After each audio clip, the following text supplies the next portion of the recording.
Hi, good afternoon, friends. I know you are there to meet me and to listen me. Thank you very much. So, dear friends, we have discussed regarding the biocombination number 20, and while discussing the biocombination 19, we have discussed the rheumatology. We have not finished the biocombination 19 in yesterday's lecture because I have tried my clinical experience or clinical knowledge to share with you, and because of which I have tried to explain all those varieties of rheumatism, the clinical understanding of rheumatism, and because of which it was not possible to complete the biocombination number 19 yesterday's lecture. So up till now we have finished the first 18 and 20. The first one was anemia, the second one was asthma, third one was colic, the fourth one is constipation, fifth one coryza, sixth cough, 7 diabetes, 8 diarrhea, 9 dysentery, 10 enlarged tonsils, 11 fever, 12 headache, 13 leukorrhea, 14 measles, 15 menstrual complaints, 16 nervous exhaustion, 17 piles or hemorrhoids, 18 pyorrhea, and last we have discussed was 20 instead of 19, and that was related with the skin affections. And we have discussed number of questions during those sessions. Today there were few questions. I will going to discuss those questions over there. First question was there: can we give biochemic as a constitutional on strong mental symptoms, or we have to resort to a homeopathic remedy? Most important thing is that two concepts are absolutely different, which already I have discussed with you. That if you are giving a homeopathic remedy, it is based upon the mental states, constitution, or every physical and mental symptoms, the totality. So whatever remedy you are finding it out, that remedy is the patient's remedy. So if you are damn sure regarding the patient's condition, and if patient doesn't have a pathological entity, your patient is having a psychological problem, and if your remedy is very, very clear, then there is no need to go for lower potencies in decimal scale. Any inorganic salt can be given as a homeopathic as well as biochemical. On what basis you are selecting it, that matters. If you are selecting on it on the totality of the symptoms, symptom similarity, or principle of law of similars, then it becomes homeopathic. If you are selecting it on the basis of pathophysiological action, then it becomes biochemical. So you find it out on what basis you are going to prescribe. All 12 remedies, they are there in having a homeopathic proving as well as biochemical aspect. And that's why I have only discussed the biochemic physiologico-chemical data. I have not explained the symptomatology. In every remedy, the symptomatology is given. That symptomatology is the homeopathic proving. That is not the physiologico-chemical action which you can get in earlier part. So I have discussed only that part, the 12 tissue salts part, which Sussler have mentioned. And whatever is remaining added over there in the book is the homeopathic data collected by Boric and Dewey from different sources, because it was all those things were there in the Herring's Guiding Symptoms or even in Allen's Encyclopedia, and that's why they have compiled those remedies in this manner. So if you are considering the remedy on the basis of totality of the symptoms, it is, and applying the principle of law of similars, it is homeopathic. You apply it in that manner. If you are selecting the remedy on the basis of only pathophysiological action, for example, we'll take an example of any remedy. We'll take simple example of a Natrum muriaticum. The Natrum muriaticum element, when you think about it in the pathophysiological action, it has very specific action on the inside the cells. It is the remedy which absorbs the water, because wherever the natrium chloride salt is there, it has a power of absorption. So osmotic pressure increases, it takes out the fluid from inside, and it divides. The multiplication is the part of it, and it is the one of the important part in the growth or development.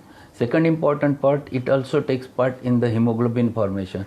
These are pathophysiological action. If you are considering that if patient is having a problem at the level of such a cell, for example, patient is having long-standing anemia, chronic anemia, or patient is having anemia because of long-standing continuous use of any anti-malarials or chloroquines, etc. Then on the basis of physiological chemical data, you prescribe natriuretic in 6x potency. It becomes a Sussler's aspect of applying the remedy. But if the patient comes to you with a typical natriuretic state, that is, he is brooding, he is depressed, he is disappointed, he is remaining alone, he is remaining vacant, absent-minded, absolutely dull state, and he is presenting along with some disease, at that time, if you are finding it out remedy on the basis of this picture, the remedy becomes a homeopathic. So potency never defines the application. It depends upon what law you are applying, whether you are applying the law of similars over there, or whether you are applying the Sussler's concept of molecular disturbance of natriuretic salt. Accordingly you are applying. So same remedy can be a constitutional. If there is a good proving of natriuretic, you can apply it on the homeopathic principle. So it depends. Second important question which was there, number of students are asking me a question, sir, if there is a bladder wall calcification, which is the salt which we use. My suggestion is that if you are, I have given the answer already, that natrium salt. But if you are making it ready-made answers, you will never learn the biochemical aspect. Why don't you open it again? Why don't you go through videos again? Find it out what have been taught, or open the books, read them again, so that your concepts become clear and you think, you apply your logic. When you have to develop as a good homeopath, you have to develop your own logic. You have to think behind it. Don't find it out ready-made questions or ready-made answers to the question. If it happens for the next question, next patient, again a question will arise, and then you will ask, what is the remedy for anemia? What is the remedy? You think before that, and you go through this physiological chemical data again and again, so that it becomes fixed, and then automatically your logic develops. This is the pathophysiology. So if a hypothyroidism is there, what is the pathophysiology? Then you might think, this is the problem. Then which is the remedy which is having such types of condition, pathophysiology? Accordingly, when you select a remedy, then it becomes very typical, fixed in your mind, and then automatically your logic and intellect starts working. To become a good homeopath, my suggestion is that give a chance to your intellect, give a chance to your logic, and give a chance to your memory. These are three essential things in order to come to the conclusion, deduction. And for that purpose, my suggestion is always that don't find it out ready-made answers. First work for it. If you are not still finding it out, ask the question. So henceforth I expect the questions where you don't get an answer even after you are thinking, or at least you label that, yes sir, this is what I am thinking, whether my thinking is right or wrong. If you put in this way, that indicates that you have started thinking about that. So regarding each and every case, when you are thinking, you must find it out your own intellect, with your own logic, with your own memory, at least some conclusion, and then ask the question. That will be better for all of you. So number of questions are asked like that. unfortunately my mobile, there were few questions, but that I will going to discuss tomorrow, because I was not able to write it down because of heavy OPD today.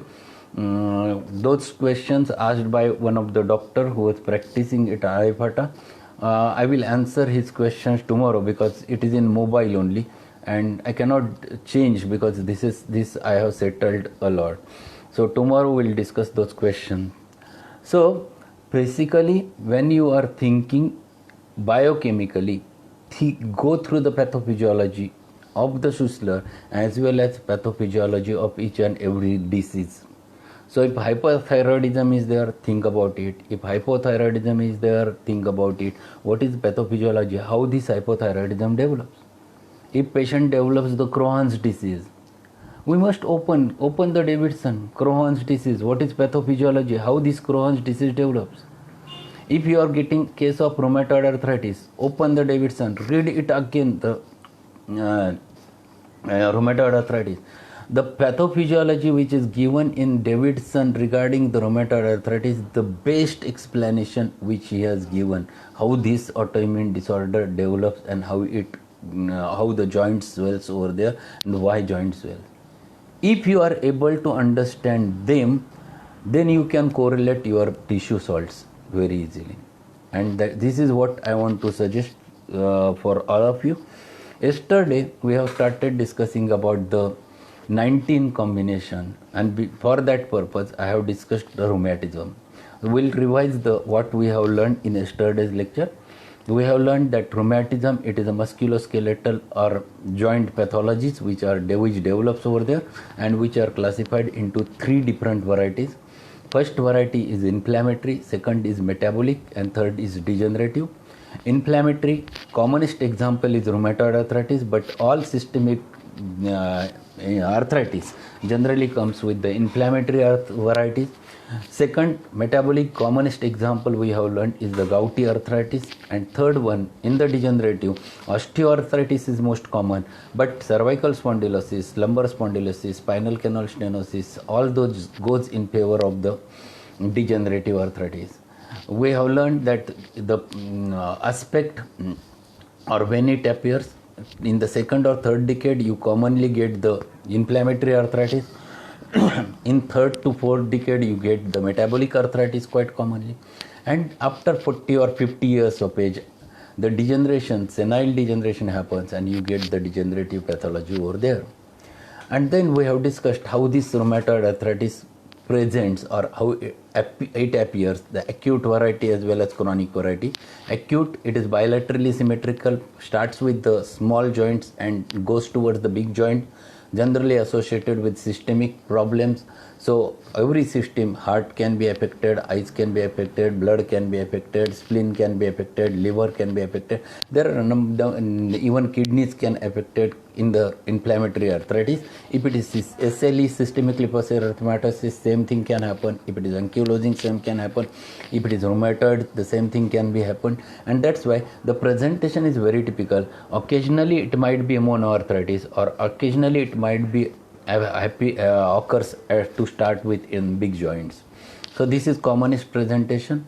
We have learned that there were 2 important investigations one must go for: CPC ESR with RA test, uric acid in order to find it out whether there is uric acid increased.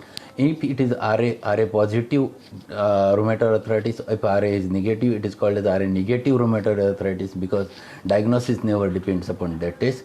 ESR remains very high in inflammatory arthritis, and very occasionally we get a little bit increase in WBCs or neutrophils. But definitely the RBCs comes down, because erythropoietic factor can be disturbed because of that, and that's why anemia is the one of the important entity. Second variety which we have discussed is the gouty arthritis, where uric acid test is very important.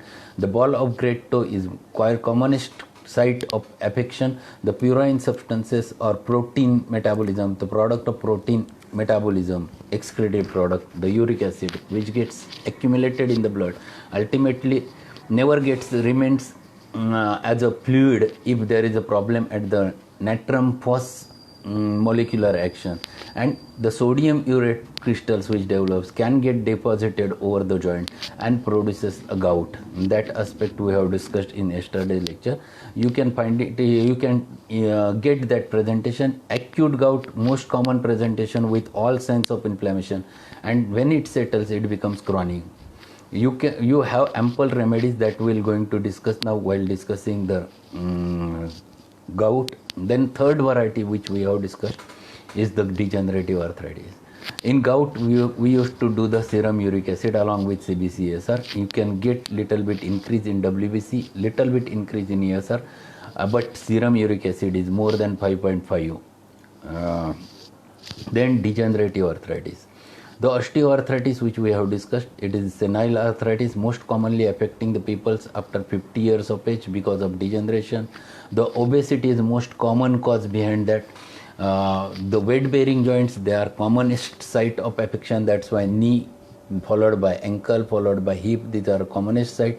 Or a lumbar spine or cervical spine is another commonest site where these degenerative arthritis you can get.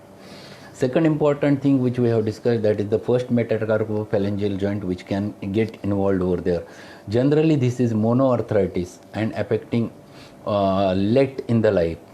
In case of inflammatory arthritis, we have discussed inflammation is followed by degeneration. In metabolic arthritis, we have discussed it is deposition followed by inflammation followed by degeneration. But in degenerative arthritis, the pathophysiology is exactly opposite, that degeneration is followed by an inflammation.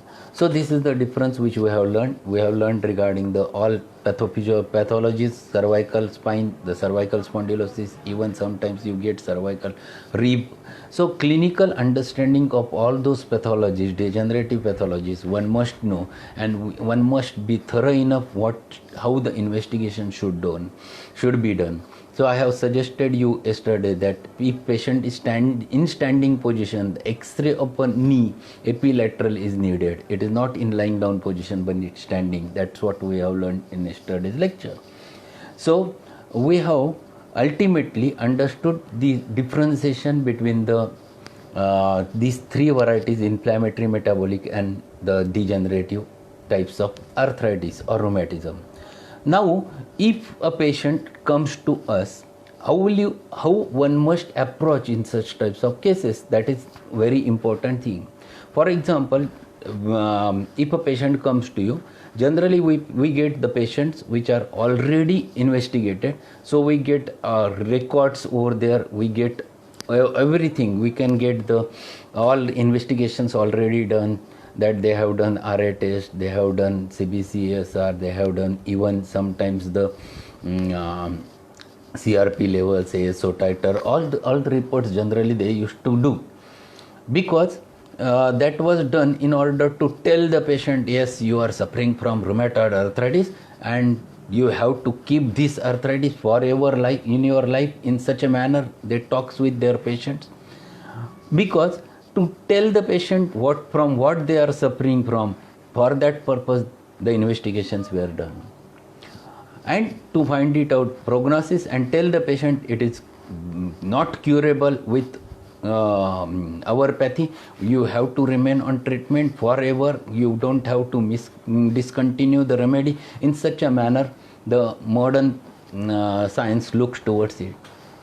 We investigate in order to understand the disease.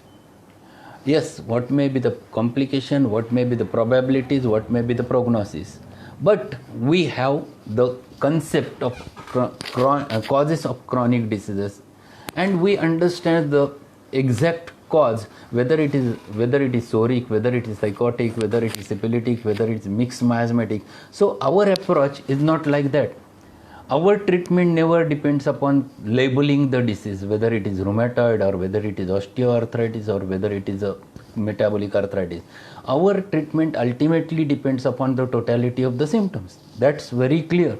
So if a case of rheumatoid arthritis who is already diagnosed comes to you, you have to you know that now he is typically rheumatoid arthritis, having very typical wrist gets affected over there, wrist swollen, small joints little bit swollen, and patient is having bilaterally symmetrical affection. All those present, all the typical presentation of rheumatoid arthritis is there.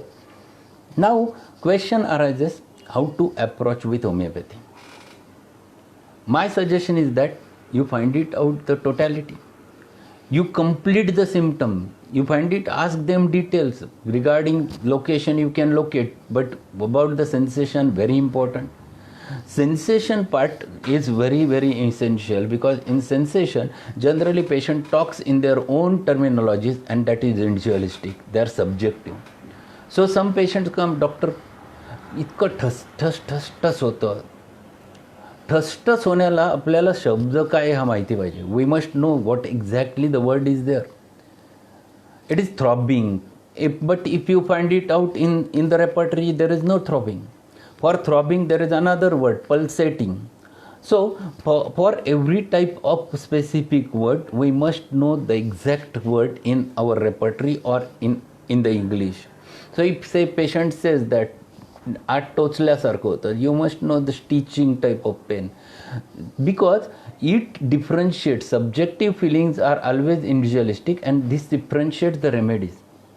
So you have to ultimately come to the conclusion of the remedy on the basis of location, sensation, modalities and concomitants. Yes, these are very essential things. Generally they are lacking in your case because patient was having it since last 10 years. He has consumed lot of NSAIDs, or he has consumed even steroidal anti-inflammatory drugs, and because of which the characteristics of the patient's complaints, they are missing. Generally the patient lacks those. Patient is having the pain, but he cannot define it exactly.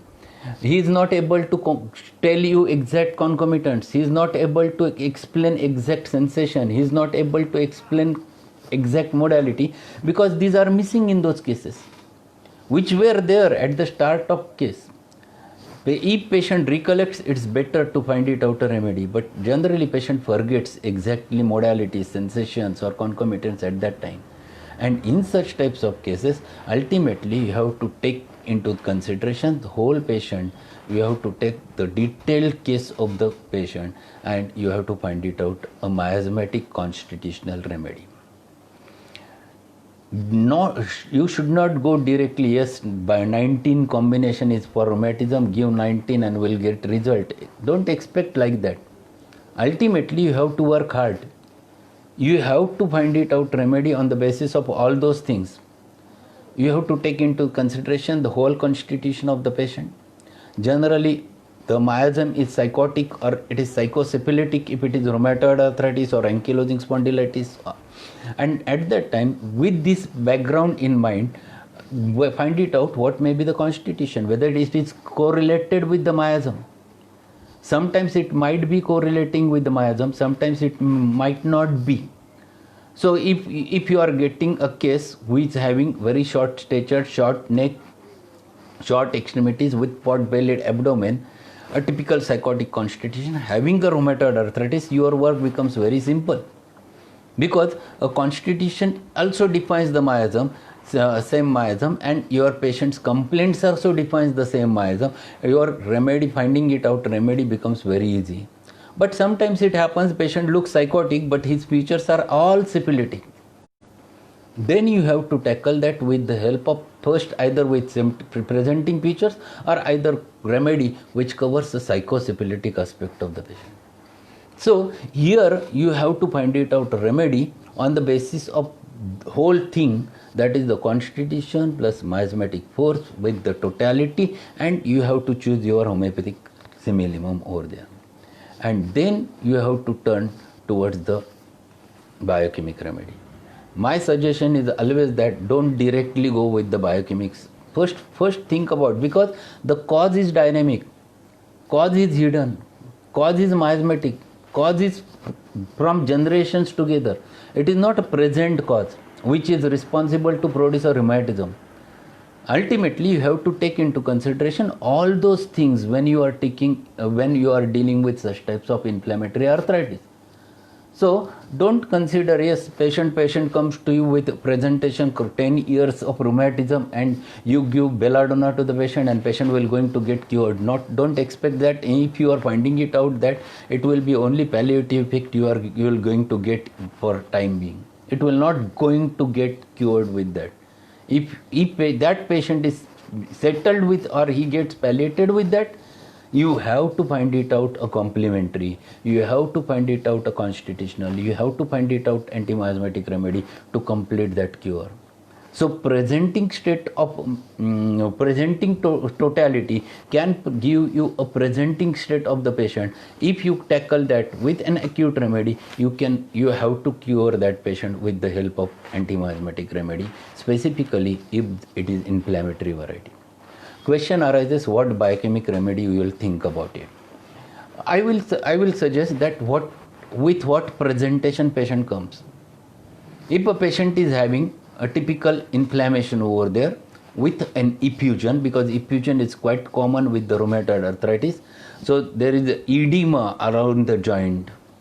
So if big joints are involved, you can get that effusion very easily. In small joints you cannot find it out, but with big joints you can find it out very specifically, the inflammation or effusion over there.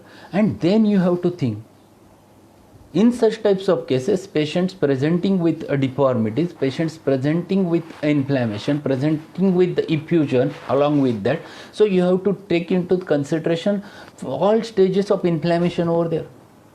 There might be a first stage, second stage, third stage, along with a fibrosis. A fibrosis happens because there is stiffness. A Z deformity of thumb, it is because of fibrosis. If there might be a swan neck deformity like this is very typical, that flexion at the DIP joint and extension at the PIP joint, proximal interphalangeal joint and DIP joint, and that is what called as swan neck deformity. If it is there, then you have to consider the remedy. Remedy should have, your biochemic remedy should have that pathophysiology, which is the remedy which is essential for fibrosis. The most important remedy to dissolve that fibrosis and to bring patient again out is the silica. So ferrum pos, Kali-muriaticum, silica, Kali-sulfuricum, because Kali-sulf is cover the third stage of inflammation over there. Kali-mur covers the effusion which happens to be there in the joint. So I'm thinking with the help of what pathophysiology I am looking for. If the patient has a degeneration and he is having crackling in the joint and he is not able to do it and it is so marked with severe osteophytes, then these are remedies which are not sufficient to cover that. Yes, you will. If there is an effusion, there is a pain, you can think of ferrum pos, Kali-mur, Kali-sulf, silica. But calcarea fluor is very important at that time. You have to add that calcarea fluor. Sometimes even calcarea phos also. So your remedy should not be a fixed remedy for that pathology. Keep this in your mind that this is not a fixed remedy for that specific pathology. You have to observe, you have to understand, you have to pursue the condition, accordingly think. If your biocombination contains all those things, it's okay. If it is not, if calcarea fluor is not there in this 19, even natrum sulf is missing. In some companies combination, you might get a natrum sulf. But if natrum sulf is missing, you must, and patient is having typical psychotic rheumatoid arthritis, and if you consider that patient is needing it because that natrum sulf will throw away that edema in the form of an elimination, bring out patient again now out of the situation condition. And if patient is having typical hydrogenoid constitution, getting affected because of the damp weather, because of the moisture in the environment, because of rains, you have to think of natrum sulf. And if it is missing over there, then you have to understand this combination. So biocombination 19 is not only the remedy for every rheumatism. So don't keep it in your mind that I am using Biome combination 19 and I am getting result. Not so. Sometimes you might require 26. Sometimes you will require single remedies, 12 tissue remedies. It varies. You have to think, and you, for that purpose, you know each and every combination, so that accordingly, without name, you can utilize for the situation. So my suggestion is always that you go with them, you understand them properly and apply them accordingly. So in such types of inflammatory arthritis, if inflammation persists, we must think of inflammatory remedies. If the effects of inflammation leading to a fibrosis, you must think of a silica. If inflammation leading to more degeneration, you must think of a Calcarea fluor as well as a Calcarea fos. So all contents are not there in your 19. So use it cautiously depending upon the situation. So 19 covers only Ferrum phosphoricum, the Kali sulfuricum, then the McPhos considering the pain, and silica. Yes, if the spasm is there, think of a McPhos. Spasm can get covered with it. Sometimes because of degeneration, a neuralgia can develop. That can be tackled with the McPhos. But along with McPhos, if the patient who long-standing having a rheumatism, suffers a lot, becomes frustrated, disturbed, sometimes you require Califos. And Califos is again missing in 20. So you might require 26 at that time, which covers Calcarea fos, Calcarea fluor, Calcarea Califos, as well as McPhos. So whole thing can be available at the 26. So rheumatism is not the rheumatism combination, that is 19 combination, is not useful for each and every patient of rheumatism over there. Are you getting what I am saying? You must think prior using it, and always make a habit. Bring that combination in front of you. Look towards the content. Think over it, what you are requiring in your patient, whether it is there in that combination. If it is there, you give it. If it is not there, think about another combination which you needed. So look towards it with this angle, and that will be useful for you. So first thing, inflammatory arthritis. I used to tackle inflammatory arthritis in this way. I used to use the constitutional first remedy either in 3 doses or 6 doses. That may be a 1 dose only. But along with that, acute remedy, I used to use homeopathic remedy. Question arises, sir, why 2 remedies? First important thing, the constitutional or miasmatic remedy generally has their own pace. They works with their own pace. For example, you are giving Kali carbonicum. It will work with its own pace. Calcarea carb, it will work with its own pace. That they are constitutionals, means they are part and parcel of your body. So constitution never changes so fast. Constitution is one of the important factor responsible to produce a disorders of a constitution, and they are gradually developing. It is not like that yesterday you are normal and today you have a rheumatoid arthritis and everything is degenerated, everything is fibrous. It's a long process. It starts with an acute, then becomes chronic, then becomes fibrous, then becomes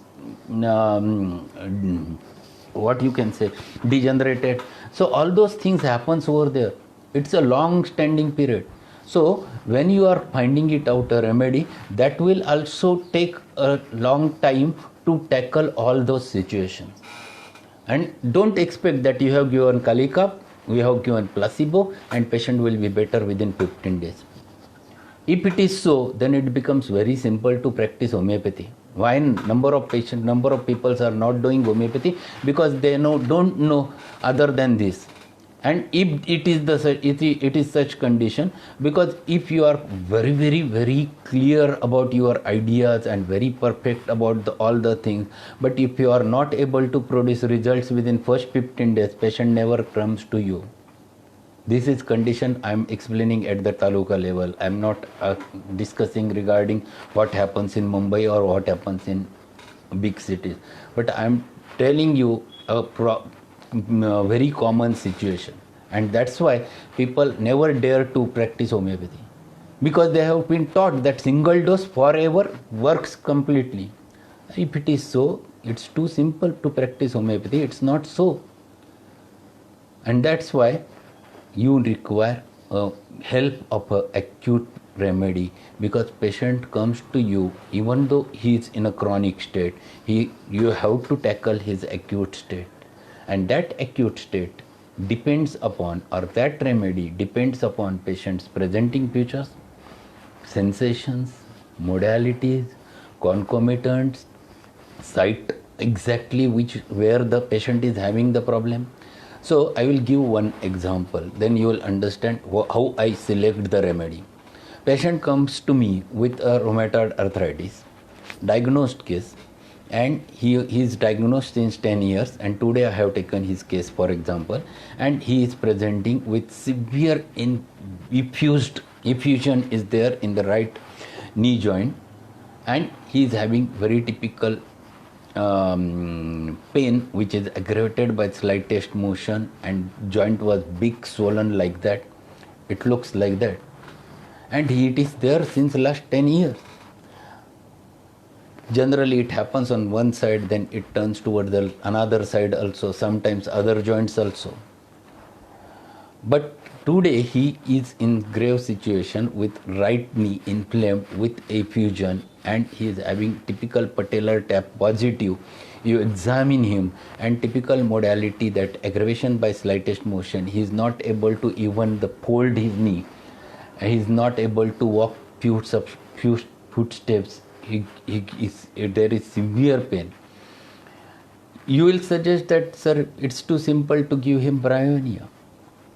Yes, bryonia. Why you have considered the bryonia? Because it is right-sided, because it is having a effusion, the serous membrane gets affected, modalities are typical. Agreed, bryonia will work, bryonia will bring him out. Whether bryonia will cure the 10 years rheumatism over there? It is not only right knee every time he is suffering. It is shifting. Sometimes it might be left knee, sometimes it might be ankle, sometimes it might be shoulder, sometimes it might be a spine. Now today you have got it that he is on right side, and that's why you have thought about the bryonia, and you have given the bryonia to the patient. Yes, it definitely works in that patient, but that will not cure the patient. Now here you have to think that why this rheumatism of 10 years is there. Here you have to consider a remedy which have that aspect. So now one remedy with a chronic constitutional miasmatic remedy which we are giving, it will take its own time to work. But at time, yes, bryonia is your solution. Give bryonia. If you want to add biochemic, according to the situation, you think about the biochemic remedy. You can think of a calimiraticum, you can think about natrum sulfuricum, you can think of ferrum phos, depending upon the situation, what type of inflammation is there. And settle that patient within first 15 days. 15 days I am saying because I used to call patient back after 15 days. It varies. In some people ask them to come after a week. You observe him after a week. But you must give at least some results within this period. And this is possible if you approach with a practical approach in such types of cases. Functional cases you can take long time. You give single dose and wait on placebo, nothing matters. But in pathological cases, if you feel that patient should remain with you forever, you have to use all those things, and those helps in your practice. This is my suggestion. I'm not saying that I'm right always, but this is my thought of treating all those cases. So we have discussed about the first variety of rheumatism only, that is inflammatory type of arthritis. So any inflammatory type of arthritis, your approach should be like that. This is my approach. I'm approaching towards the rheumatism, inflammatory variety of rheumatism with this aspect. So there is definitely a constitutional anti-miasmatic remedy which is there, and I used to use it every time. During follow-up, I consider whether my remedy is right or wrong during considering all the things of the patient. So whether patient is getting settled, patient generals are improving or not, whether his mental state is getting settled or not, everything I used to consider. So I used to give a time to these cases. Even when I am treating the rheumatoid arthritis, any chronic disease, if a patient is there, I used to give time and listen to the patient. Today morning at sharp at 8 o'clock, I started a case of avian who was getting treated somewhere else, who admitted for 37 days, and now patient came to me. I have taken thorough case. I myself have taken case, and patient wept during consultation, and he said that, sir, in my first time in my life, I have wept in front of others, first time.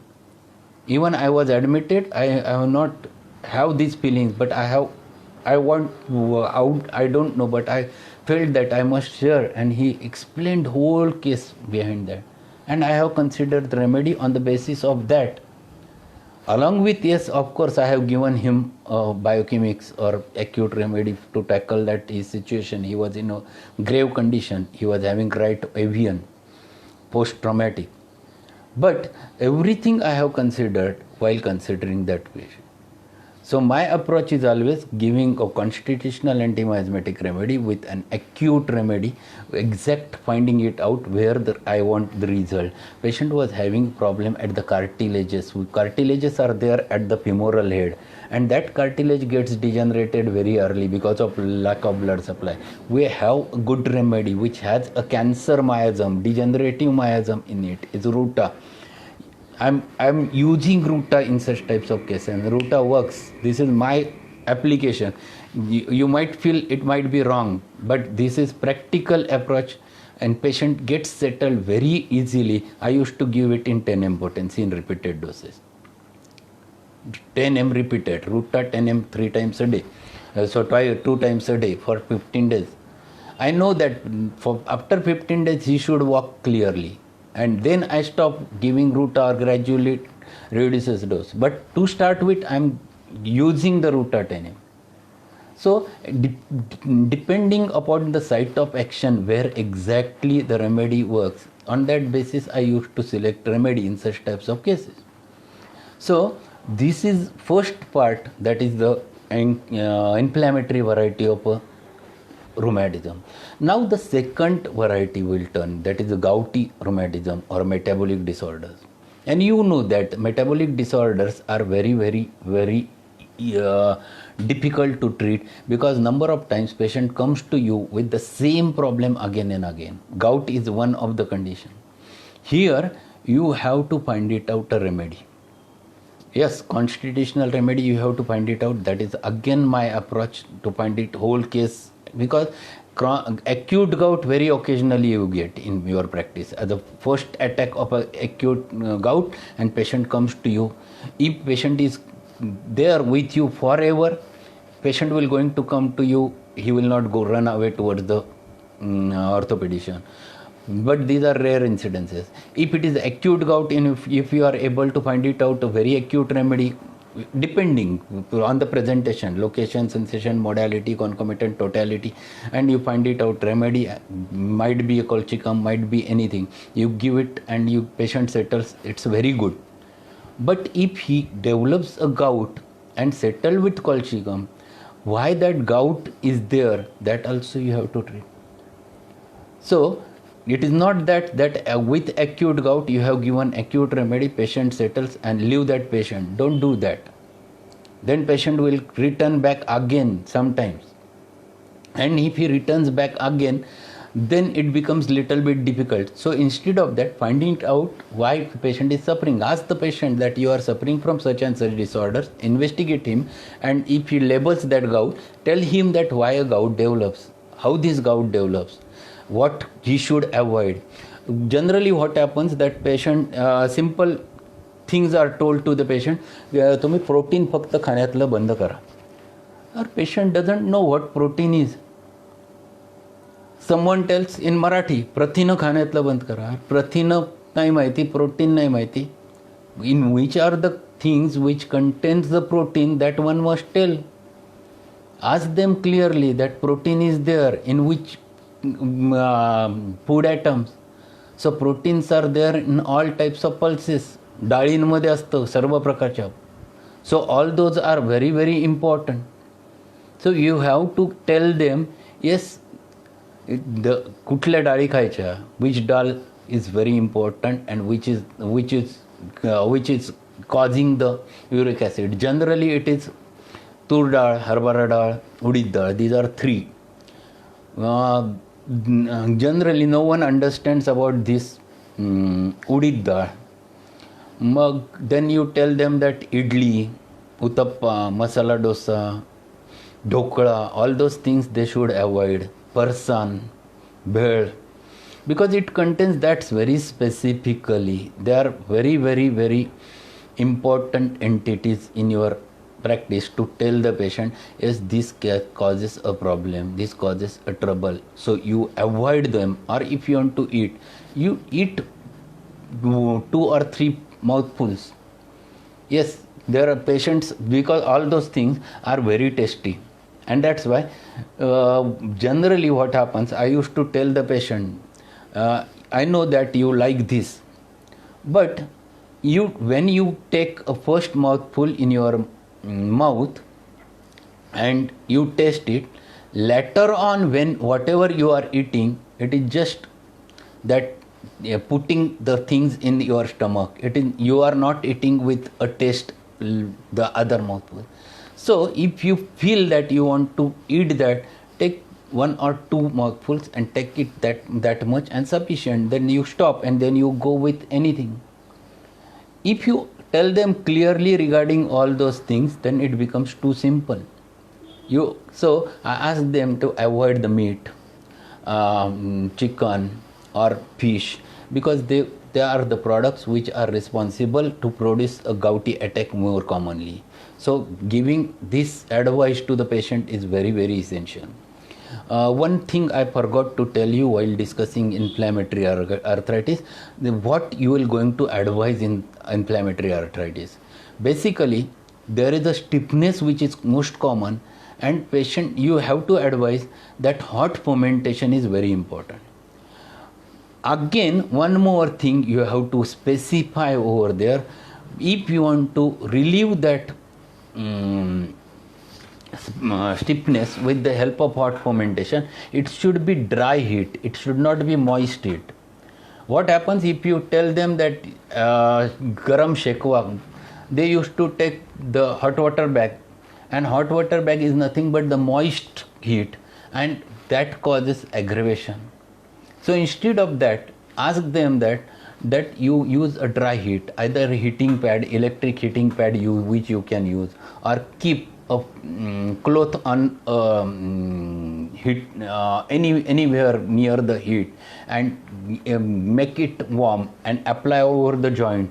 That will be another simple solution. So in order to relieve the stiffness, hot fomentation which is dry enough, which is essential. And second important thing, even though the patient is having acute pain, ask him to do mobilization, try to mobilize it in non-weight bearing condition. A patient झोपलेला, if he is lying down, ask him to fold the knees, try for that. So at that time you are not putting weight on it. So at that time he can get mobilized. In inflammatory arthritis, mobilization is very important in order to get rid of the stiffness. So that is very important in case of inflammatory arthritis. So ask the patient to gradually get it mobilized, so that patient will get relieved a lot and he can be free of the symptoms. But when you are dealing with the gout, an acute case of a gout, what is needed is absolute rest till the inflammation subsides. This is very important to understand, that in case of rheumatoid arthritis, what requires is the mobility and gradually more mobility as pain settles. But in case of gout, to start with, their patient should have a complete rest, and with complete rest he feels better, and then you ask him to get mobile. Till that period he should not, so that that inflammation can be settled very easily. So advising all those auxiliary measures, you must understand the logic behind that, because logic which is utilized by allopaths over there is very important, which we generally never understand, because what we do, we copy them without understanding them.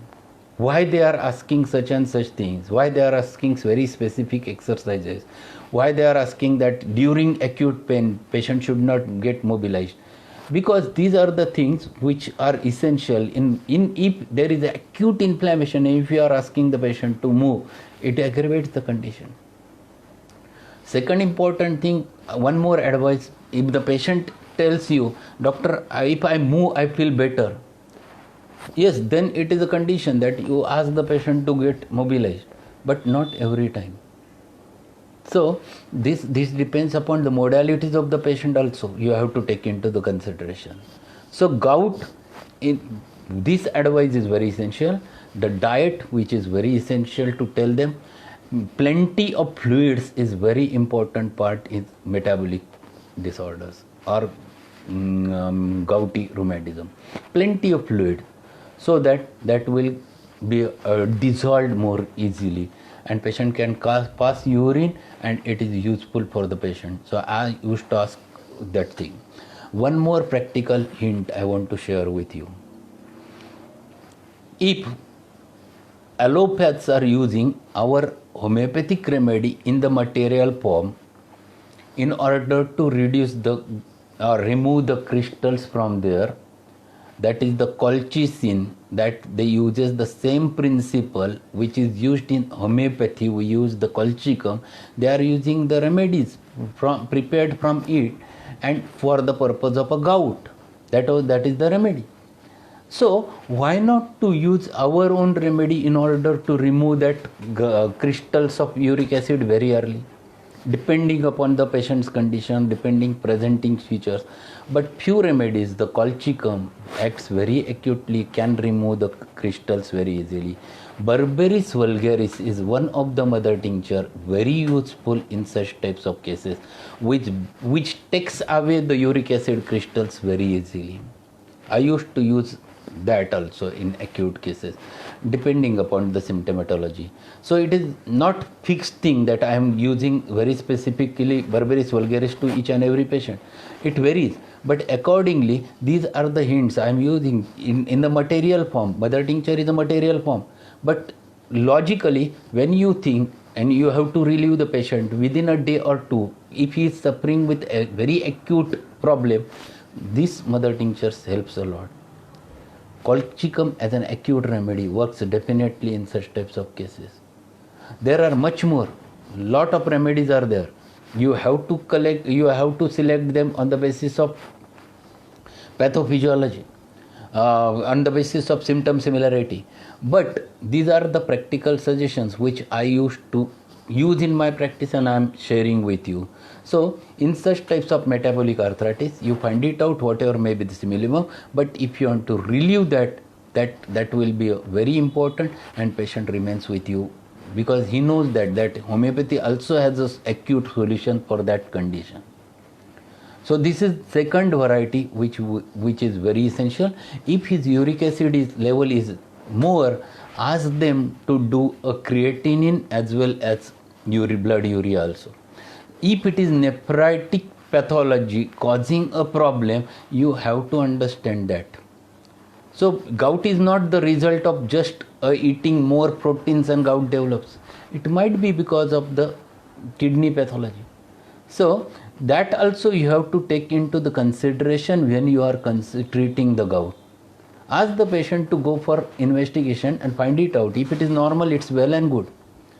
But if it is not normal and you find it out that patient's creatinine is 3.2 or patient's creatinine is 4, you understand that problem is at the kidney level. You have to take that case seriously, because you are not treating gout only. You are treating the chronic renal failure also. It might be a nephritis also.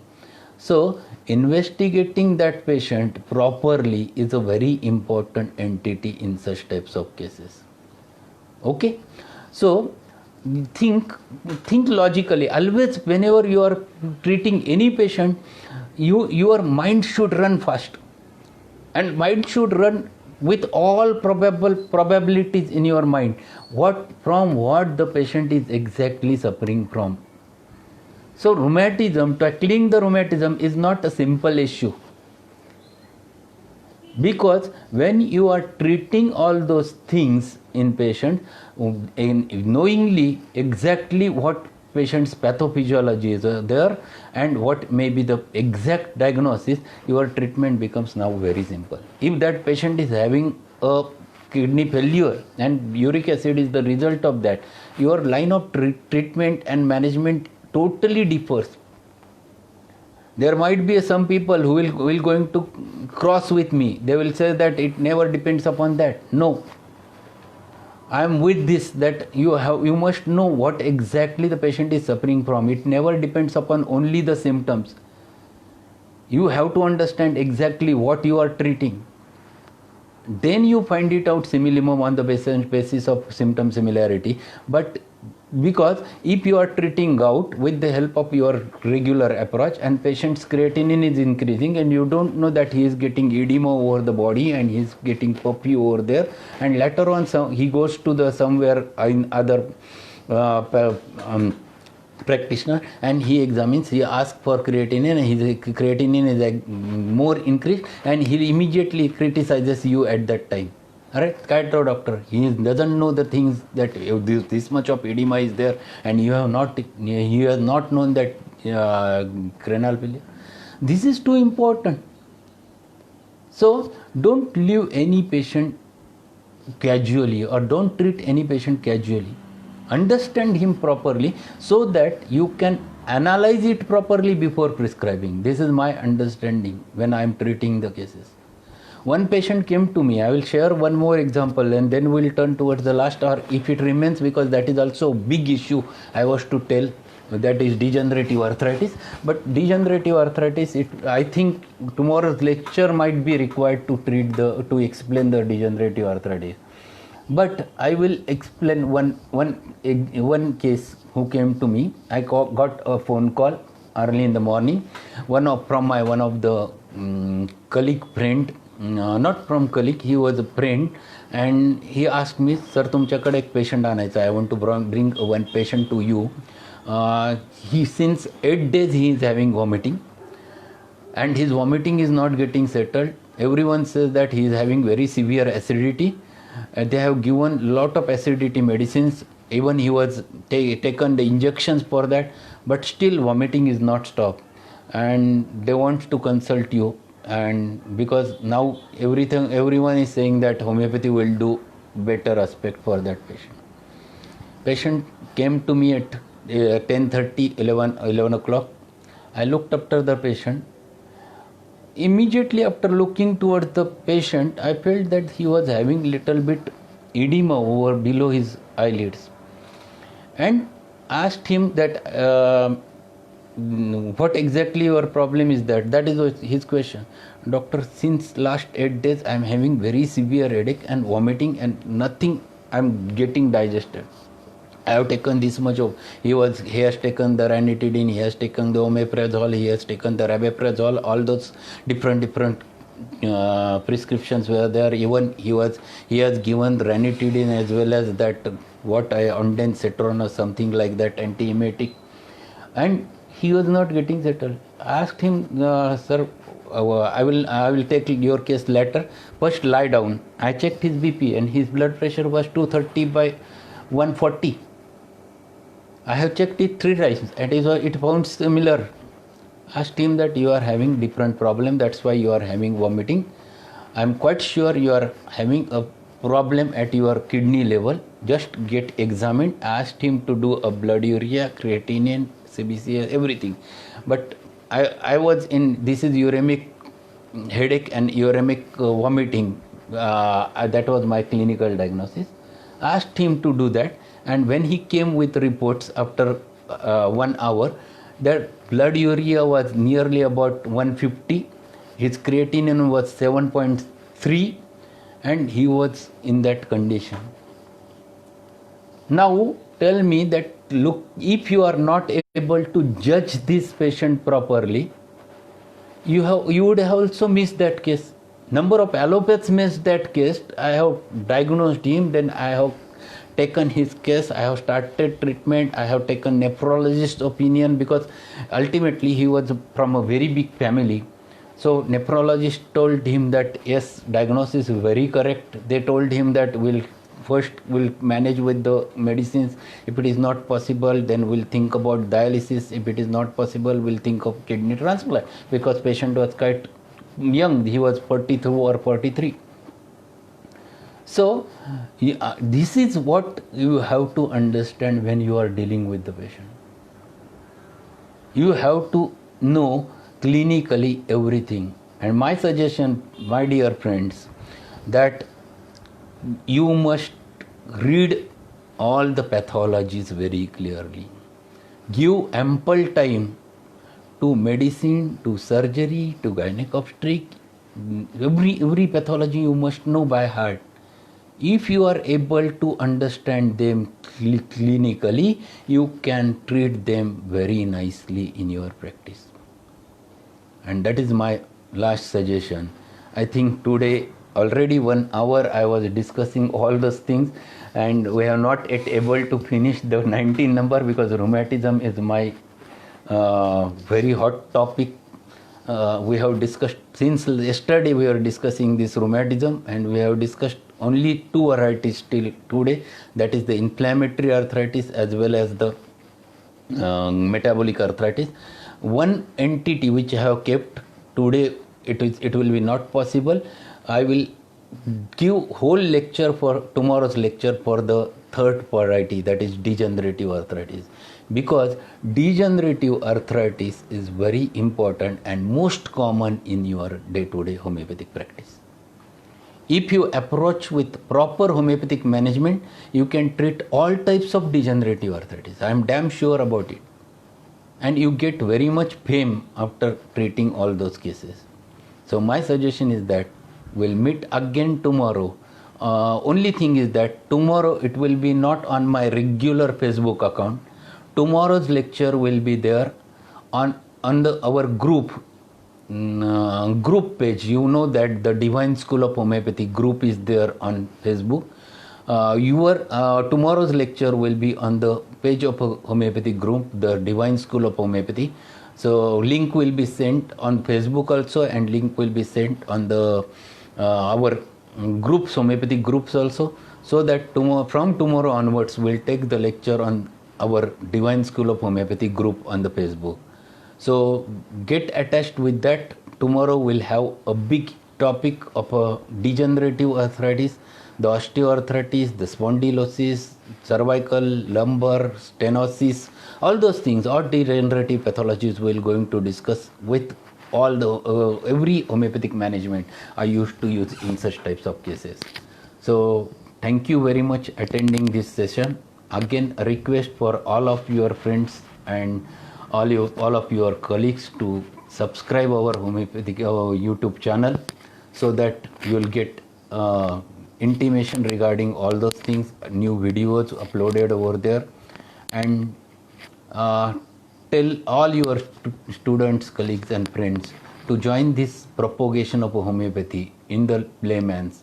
Unless and until you get acknowledged with all this entity, it is not possible to spread the homeopathy and spread the scientific homeopathy with the students. So with the peoples also we have to spread this scientific homeopathy or clinical homeopathy also. So thank you attending the lecture. We'll meet tomorrow for tomorrow's session on the group page, the Divine School of Homeopathy. Thanks a lot. We'll meet, and thank you, Dr. Srimali sir, Dr. Dhanipkar sir, number of practitioners, homeopathic practitioners who were there attending the session. One more thing I want to share with you. The day before yesterday, Dr. Srimali sir's session I was attending.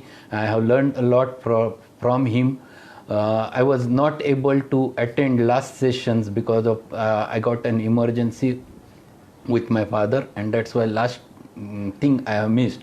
But with him also I have learned a lot. So thank you those practitioners and homeopath students for attending the session. We'll meet tomorrow at the same time, 2:30. Thanks a lot.